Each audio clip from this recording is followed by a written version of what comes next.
البنات، لاباس عليكم؟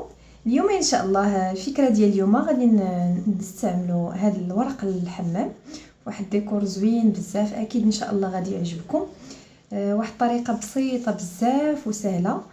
وبالنسبه للاخوات اللي يعني بغاو يبداو هذا الدومين هذا ديال الاعمال اليدويه في المنزل ويحولوها لمشروع مربح، انا ان شاء الله غادي نحاول ما امكن في لي فيديو كاملين اللي غادي ندير معكم انني نوريكم الماتيريال باش كنخدم وشنو البدائل ديالو.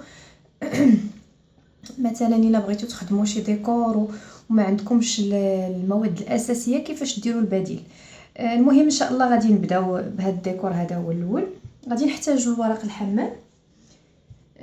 غادي ناخذوا طريفات بحال هكا،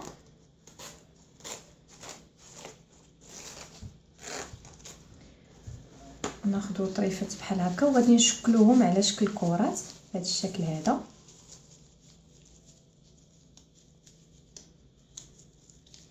نحاولوا ندوروهم هكا مزيان بهذا الشكل هذا.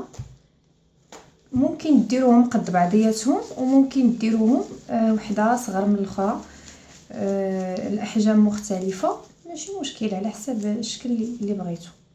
ان شاء الله غادي تشوفوا معايا الديكور في الاخر كيفاش غادي يخرج. غادي يخرج زوين. كتبقاو مكملين بهذا الشكل هذا. ديروا غير وحده مثلا مربع واحد. انا هنايا صوبت من قبل مجموعه ديال الكرات وجدتهم على حسب الوقت باش نختصر الوقت. هانتوما كيف كتشوفوا معايا ها هما.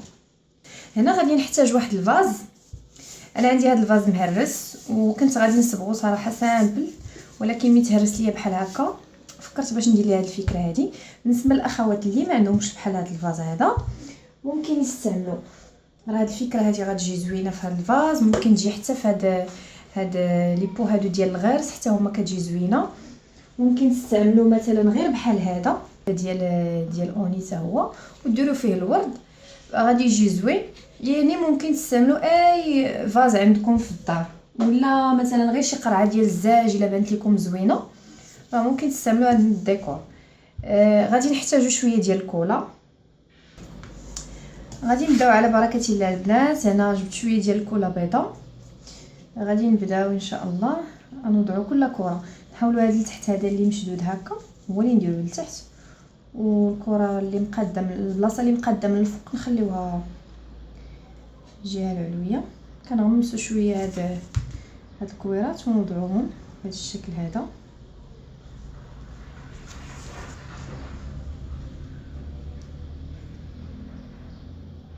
نبقاو غاديين بنفس الطريقه هكا حتى نكملوا هذا الفاز كامل.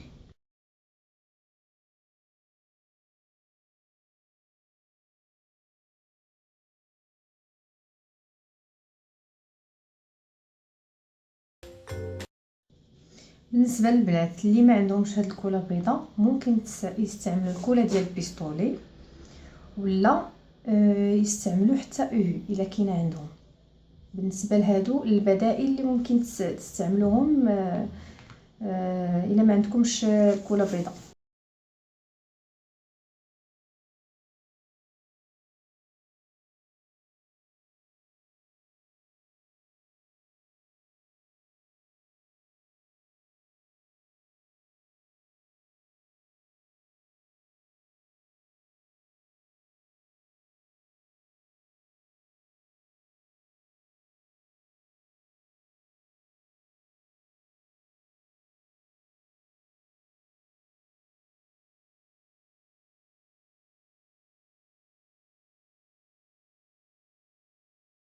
البنات هانتوما كيف كتشوفوا المرا فاش ساليت ها هو كيجي الشكل ديالو غزال صراحه بزاف بزاف.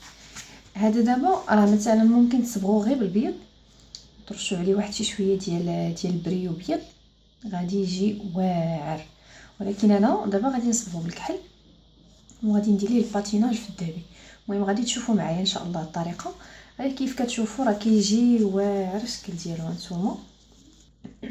انا من الاحسن نتوما الا ساليتو تخليوه ينشف مزيان. انا ما عندي الصراحه الوقت، غادي نحاول نصبغو دابا نيت. بالنسبه للصباغه فعندكم الاختيار. ممكن تستعملوا هذه يعني الصباغه متعدده الاستعمالات.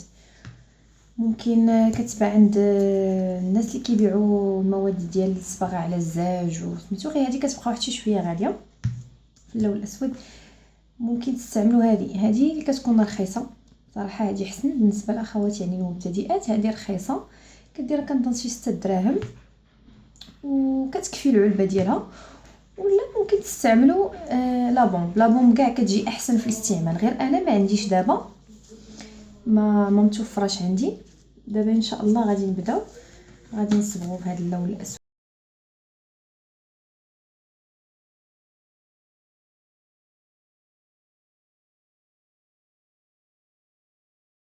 حاولوا اخواتي تركزوا على هاد الجناب هادو اللي فيهم الملاقيه باش ما تخليوهمش يبانوا بيضين.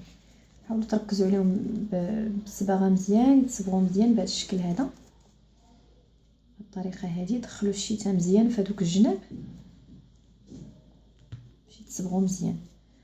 هي لابون بصراحه احسن في الاستعمال، غادي توصل حتى للبلايص اللي ما غاديش تقدر توصل لهم الشتاء. ولكن انا للاسف ما عنديش هذا اللون هذا الاسود.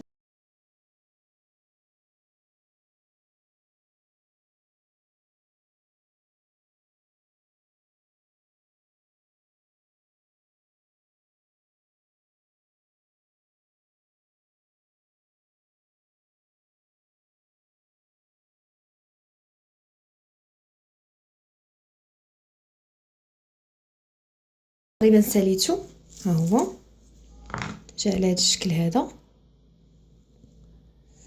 دابا غادي نخليه ينشف ومن بعد غادي ندوزو للمرحله الاخيره. دابا البنات مورا فاش خليتها تنشف واحد شي شويه، نورمالمون خصكم تخليوها تبات حتى الغد لي عاد ديروا هذه المرحله هذه. ولكن انا عندي الوقت ضيق واحد شويه.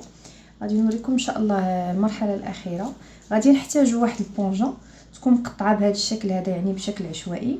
وغادي نحتاجوا هاد الصباغه اكريليك هذه في الذهبي. بالنسبه للبنات اللي ما عندهمش هاد الصباغه هذه غادي يستعملوا هاد الغبره هذه ذهبيه مع الكولا. هاد الغبره هذه كدير ما بين 8 دراهم ولا 10 دراهم، هذا هو الثمن ديالها. هي غبره ذهبيه كتخلطيها مع الماء، كتخلطيها مع الكولا عفوا، كتخلطيها مع الكولا. طبعا عندي واحد شويه الكولا هنايا بهذا الشكل كيف كتشوفوا. وكتخلطيها مزيان مع داك مع هذيك الكولا. ها هي تشوفوا راه كيبدا يتكون عندنا صباغه في الذهبي.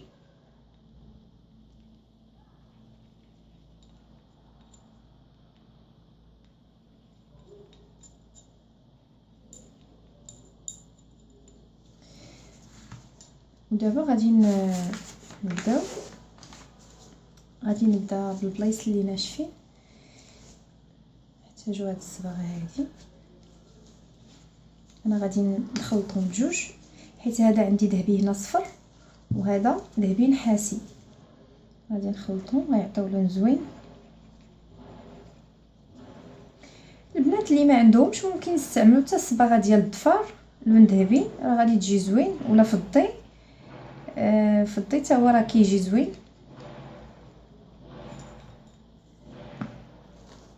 نستعملوا بهذه الطريقه هذه يكون خفيف واحد شي شويه.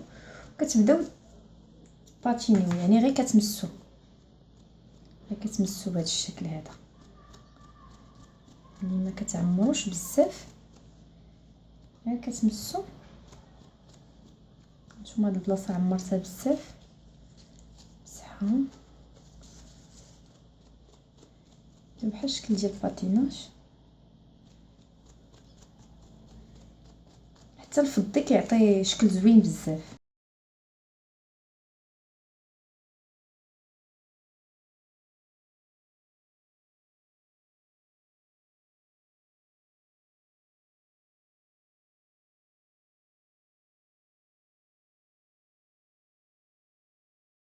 هادشي راه كيجي صراحه زوين بزاف بزاف بزاف هاد الديكور هذا. حتى الا استعملتوا اللون فضي كذلك كيجي زوين. دابا ان شاء الله غادي نخليه ينشف وغادي نوريكم ان شاء الله الشكل النهائي.